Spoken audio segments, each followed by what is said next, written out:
Douglas Bickford. It is 9:08 a.m. on the 27th of November 2021 here in Klamath Falls, Oregon, which is my hometown. I am teaching self-esteem out of a book called The Portable Therapist, written by a doctor of psychology. Her name is Susanna McMahon. She wrote the book in the 80s, before social media ever came about. And there is one very simple concept in this book written by her. I call it mirror therapy. She says, look at yourself in the mirror and say, I love you. And here it is, and it'll give you self-esteem on steroids if you do this. And it came from a psychiatrist. Anyway, it is, you look at yourself in the mirror, say, I love you, say, I love my inner child, say, I'm going to nurture and take care of my inner child. I acknowledge I have an inner child. I'm worthy to be loved and worthy to love. Those three things to yourself in the mirror daily will give you what is called self-esteem. Self-esteem is also known as self-love, self-worth, self-confidence. Okay? And the reason I'm doing it is because I got out of a toxic relationship over a year ago. And I had no self-esteem when I put an ad on Craigslist looking for a woman. I had no self-esteem when I married this woman after I met on Craigslist after 3 weeks. Okay. I didn't have any self-esteem, which I didn't know I didn't have any, because I was sexually molested, physically abused, and emotionally abused as a child, okay, by my mother and father. So that carried through my whole life, and I didn't have any self-esteem because of it. And so up until 65 years old, I didn't have any self-esteem. But in May of 2017, I had no idea when I was 61 years old, I think, at that time. I didn't know I didn't have any self-esteem. Okay.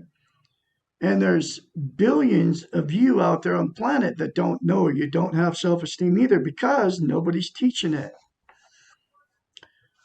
And I'm now teaching it because I attained self-esteem because of saying those three simple things to myself in the mirror daily. It gave me self-esteem, and that's exactly what it'd do for you. And then I'm going through the book called The Portable Therapist, written by her, chapter at a time. Okay. Now I'm teaching it on self-esteem because there's billions of people running around in toxic relationships because you don't have self-esteem. And here's the thing about self-esteem. Can't be loved without it. You can't love without it, and you can't be content without it. Okay. And what people are doing, you are doing, I don't do this stuff anymore. You use drugs, alcohol, sex, TV, religion, another person, material possessions, and money to try to make yourself content. And none of those things will ever make you content. And this stuff all comes out of this book, The Portable Therapist. They are called externals. Okay, those 8 things are called externals. And this is like I just said, it all comes out of this book, written by psychiatrists, folks. It's not coming from Douglas Bickford out here.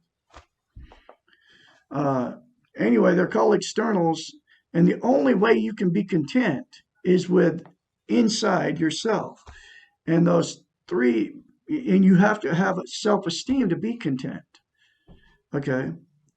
And those 3 things in the mirror to yourself will make you content inside. So you won't have to use those 8 things anymore to try to be content because they don't work. Okay.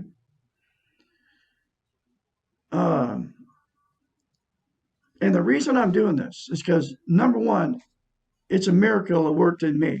Okay. I had not zero self-esteem.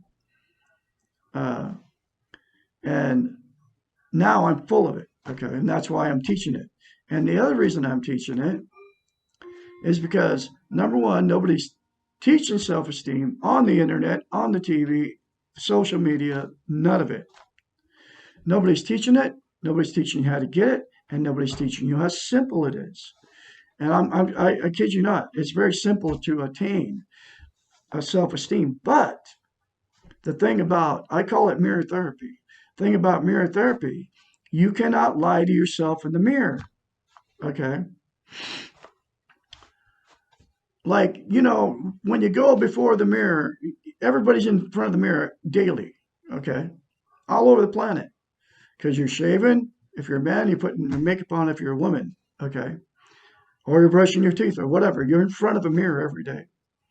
And it's very easy for you to say bad things about yourself when you're in front of the mirror or think bad things about yourself.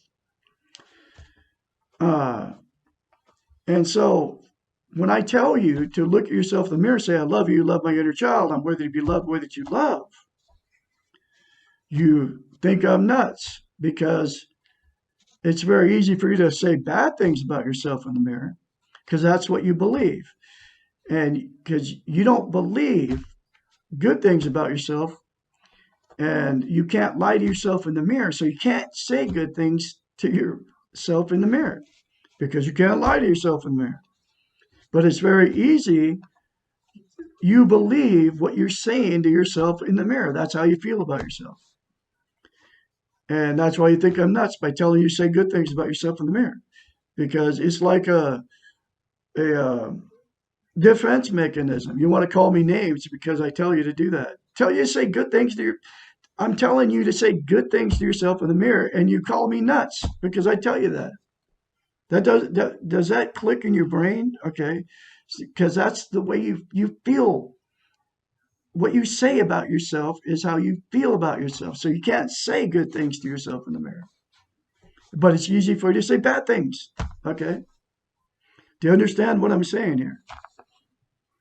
And I've told people to their face to do that, and they look at me like, "Whoa, I can't say good things about myself. I don't believe it." Or they'll say something to me like, well, I can't do that. Why can't you do that? You can do that. So the very first time you say it, my whole point is, the very first time you say it, you got to force yourself to do it. I forced myself to do it. I love Douglas Bickford. I love my inner child. I'm worthy to be loved, worthy to love. Less than 10 seconds, folks, in front of the mirror every day will change your life. I can say it very confidently now. I couldn't say it confidently before.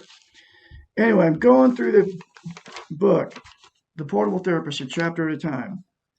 Please like, sub, and share these very important, sub me and like and share these very important life-changing videos.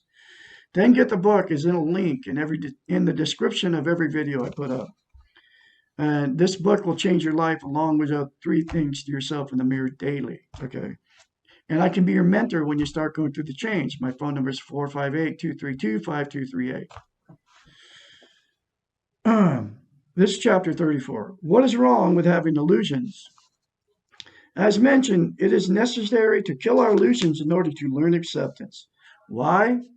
Illusions, expectations, myths, and wishes are necessary precursors to the unexplored life.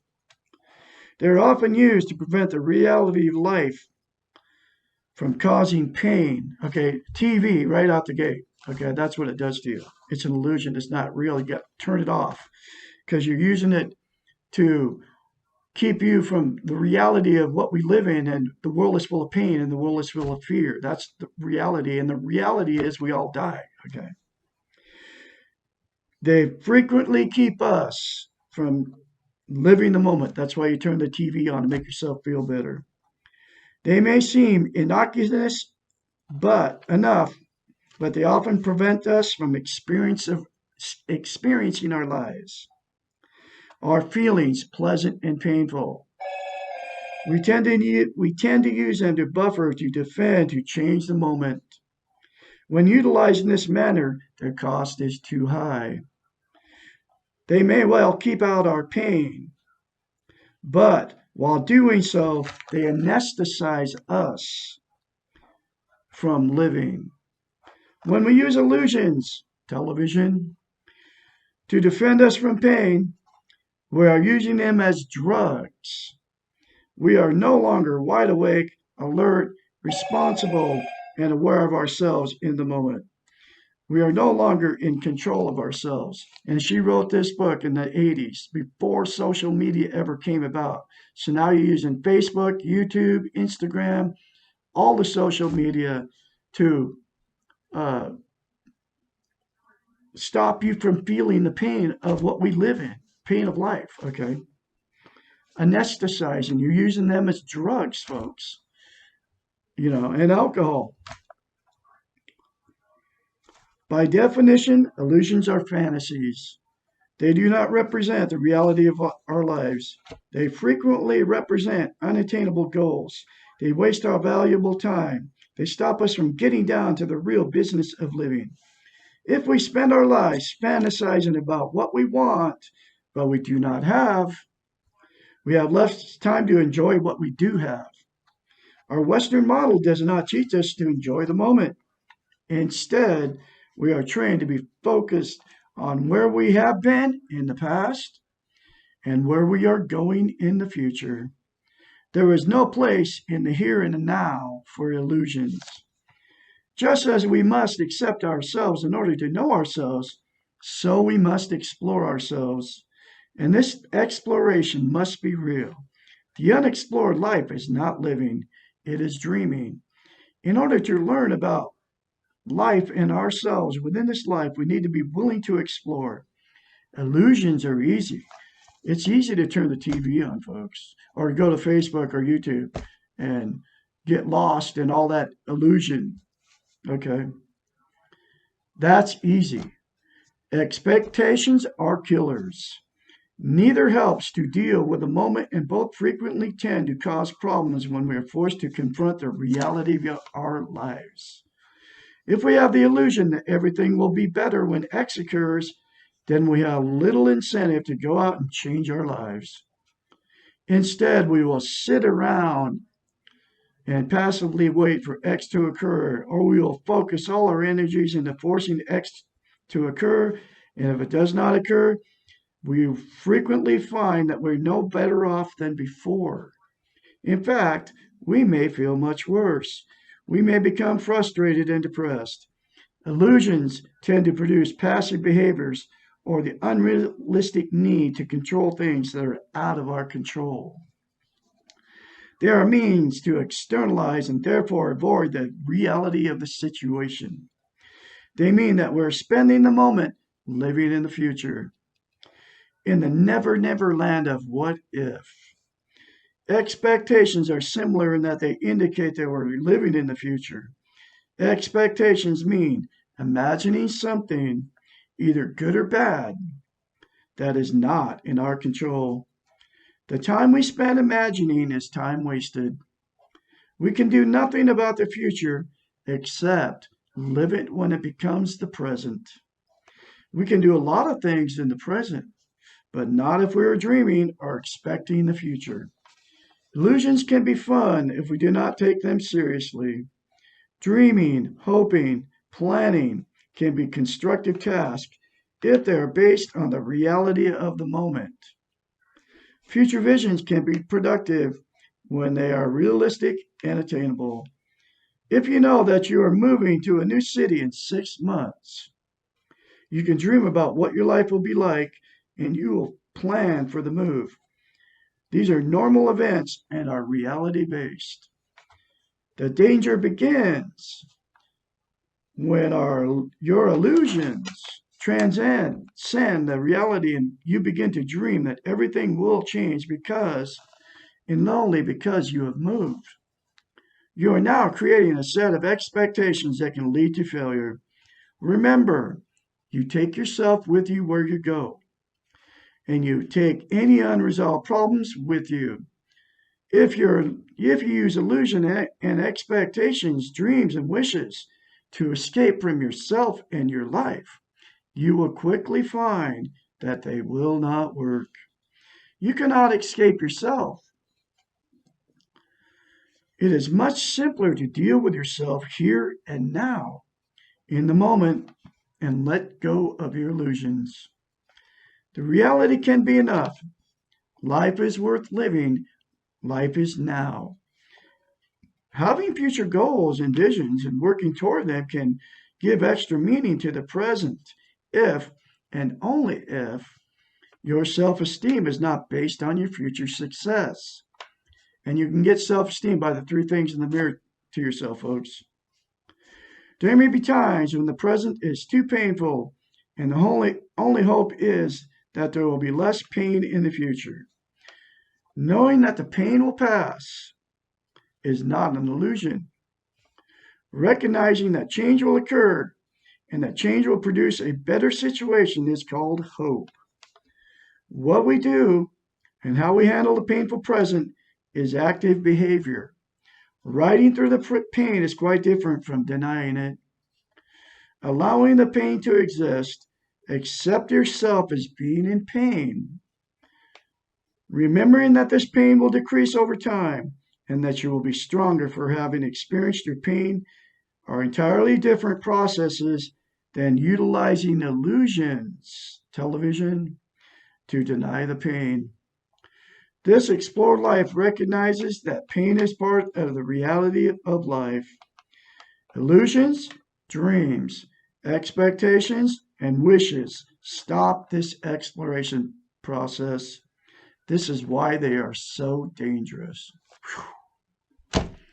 It's such a powerful book, folks. Get the book, folks. Read every chapter. This is my fourth time going through the book. It will change your life. The three things in the mirror will change your life. I can be your mentor. Again, my phone number, 458-232-5238. For any of you that want help in the process when your change starts occurring for you. And I'm telling you, man, the change, I've been through it. It's very painful. Okay. This book will get you to know yourself, and I'm telling you, it will change your life, folks. The three things in the mirror will change your life, too. You all have a great day out there, and remember, you're born good, you will leave good, and you're all very beautiful people out there. Have a great day, and I'll have another chapter for you tomorrow, which is, why can't I keep my defenses?